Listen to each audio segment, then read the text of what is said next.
Certainly, I've had many, many small failures and hundreds of mistakes hiring and others.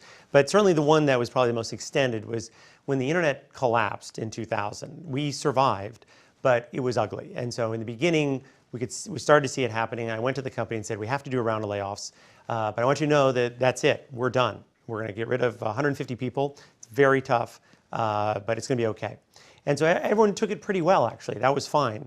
When I went back 4 months later and announced that actually we had to do another 150 people, it wasn't quite as bad as when I went back 4 months later and said we had to fire another 150 people. And then the fifth and the sixth time, you ended up losing total credibility. Because I had overpromised in a way. I didn't realize that. I shouldn't anticipate that it would be as bad as it got. But people just thought that I had lied to them, had misled them.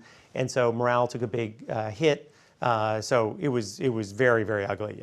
You could watch people going on chat groups anonymously and dissing the company and just feeling terrible about the situation. And it was ugly. We went from 2,000 people to 1,000 people over 2 years, and luckily came out of it with a very profitable, successful company with higher market share than in the beginning.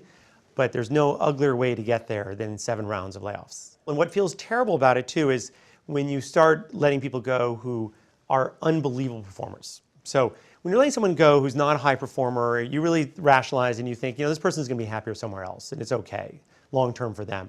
Here, it's people who were at the IPO party with me who came up to me and said, Kevin, this has changed my life. You're the greatest CEO, and I'm just so happy I'm here. And to know that 2 years later, they're thinking, you're a jerk, and this is terrible, and why didn't you see it coming, is very hard.